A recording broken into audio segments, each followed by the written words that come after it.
जंगल में हूं। एक चीज जो आज चर्चा में उठी, भ्रष्टाचार। मैं इस सदन को पूरा विश्वास दिलाना चाहता हूं कि भ्रष्टाचार का कोई भी मामला हो, चाहे वो पिछले 15 साल में दिल्ली सरकार ने भ्रष्टाचार किया हो, चाहे वो एमसीडी में हुआ हो, चाहे हमारी सरकार के दौरान कोई भ्रष्टाचार करे, मैं इस सदन को ये विश्वास दिलाना चाहता हूं कि उनको बख्शा नहीं जाएगा और उनके खिलाफ सख्त से सख्त कार्रवाई की जाएगी।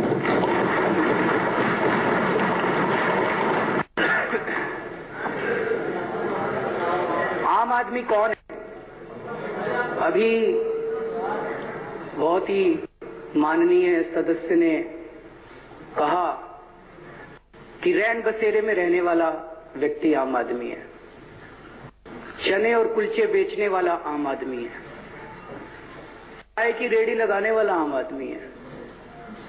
बिल्कुल वो आम आदमी है, लेकिन शायद भारतीय जनता पार्टी इस देश के अन्य लोगों को आम आदमी नहीं मानती, लेकिन आम आदमी पार्टी इस देश के मिडिल क्लास के लोगों को भी आम आदमी मानती है। इस देश के हर उस शख्स को आम आदमी मानती है जो इस देश में एक ईमानदार व्यवस्था चाहता है।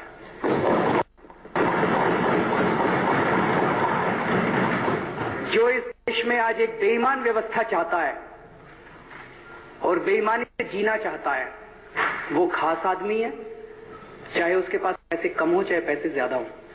लेकिन जो व्यक्ति आज इस देश के अंदर ईमानदार व्यवस्था चाहता है, चाहे वो ग्रेटर कैलाश में रहता हो चाहे झुग्गी में रहता हो, वो इस देश का आम आदमी है।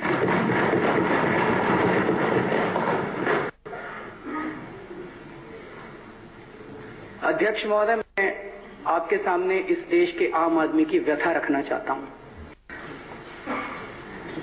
मैं बहुत सारी चीजें बोलूंगा,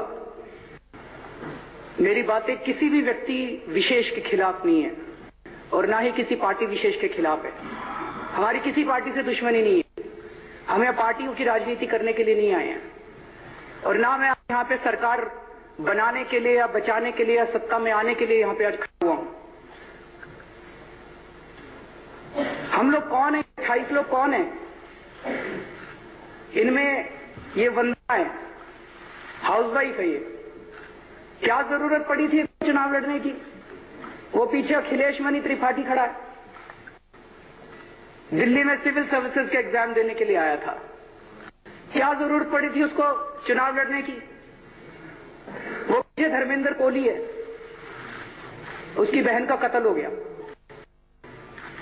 शहीद हो गई उसकी बहन। हम सब बाहर के लोग थे, आम आदमी थे, हम लोग बहुत छोटे लोग हैं, मामूली लोग हैं, हमारी कोई औकात नहीं है। हमने कभी जिंदगी में नहीं सोचा था हम चुनाव लड़ेंगे, हमने कभी जिंदगी में नहीं सोचा था पार्टी बनाएंगे। लेकिन आज इस सदन को सोचना पड़ेगा कि इस देश के आम आदमी को चुनाव लड़ने की जरूरत क्यों पड़ी। इस देश का आम आदमी क्या चाहता है?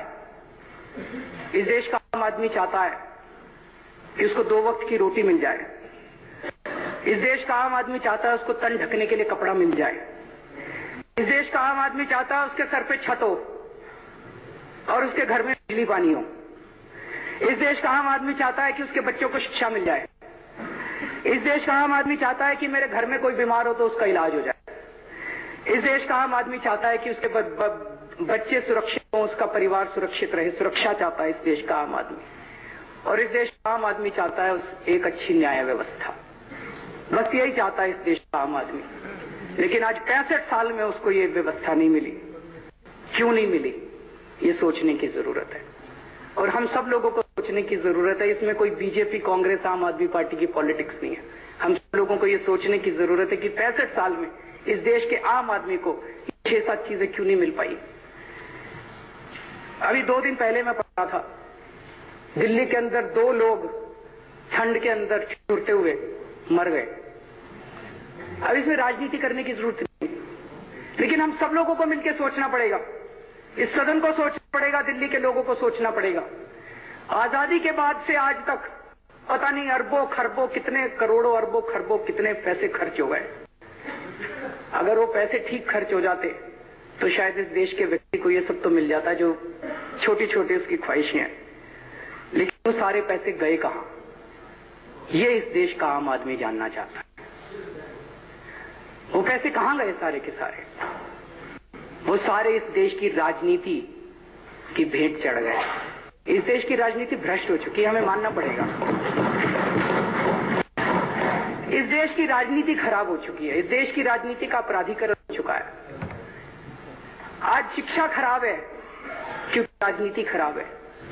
आज स्वास्थ्य खराब है क्योंकि राजनीति खराब है। आज बिजली पानी सड़कें खराब है क्योंकि राजनीति खराब है। हम सब लोगों को मिलकर इस देश की राजनीति को सुधारना पड़ेगा। जब आम आदमी का जीना मुश्किल हो गया बहुत ज्यादा, तो 2 साल पहले इस देश के आम आदमी ने, आम औरतों ने, आम बच्चों ने, आम बूढ़े लोगों ने, सब लोगों ने सड़क के ऊपर उतर के, लाखों करोड़ों लोगों ने सड़क के ऊपर उतर के आंदोलन किया और कहा अपने नेताओं से, आदरणीय नेताओं से, कि भ्रष्टाचार के खिलाफ कानून बनाओ, भ्रष्टाचारियों को जेल भेजो। लेकिन इस देश के नेताओं ने उनकी नहीं सुनी। इस देश के नेताओं ने इस देश के आम आदमी को ललकारा कि अगर तुम्हारे में हिम्मत है तो चुनाव लड़के दिखाओ।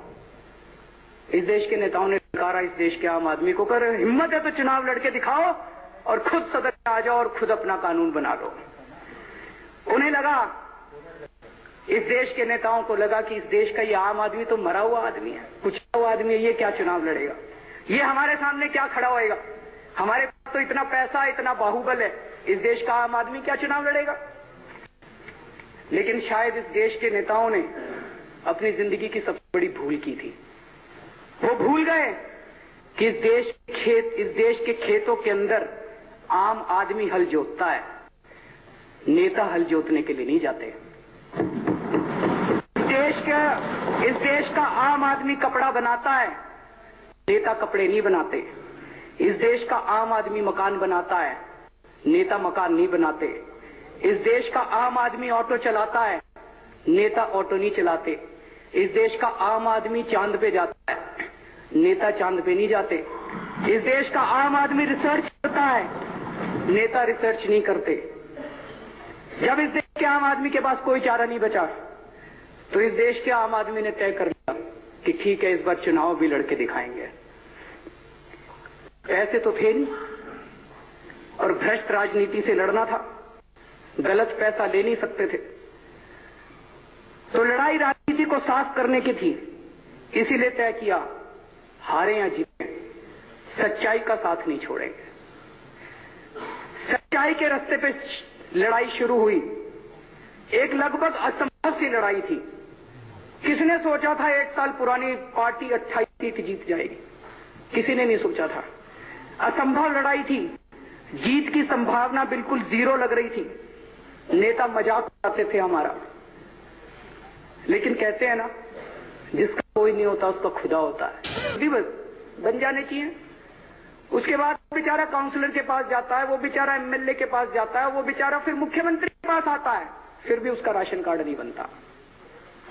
आज आपको अपने इलाके में कुछ भी काम कराना हो, आप जाके कह दो जी वो स्ट्रीट लाइट खराब है, उसका बल्ब ठीक करा दो।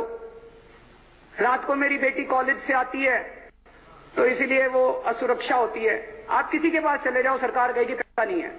लेकिन हम देखते हैं कि फुटपाथ तोड़ तोड़ के बनाते रहते हैं। पैसा तो है, पैसे की तो कमी नहीं है, लेकिन जो जनता चाहती है वो काम नहीं होते। सरकार या तो अपने बंद कमरों में निर्णय ले लेती है, उसमें कोई भी कारण हो सकता है, भ्रष्टाचार हो सकता है। भाई जब तक 50 करोड़ से कम का काम नहीं होगा तो काम ही नहीं समझते, 100 करोड़ से कम का काम नहीं होगा तो काम ही नहीं समझते। मेरे इलाके में सरकारी पैसा कहां खर्च होना चाहिए, ये अब इस देश के नेता और अफसर तय ना करें, ये इस देश की जनता तय करे। उस इलाके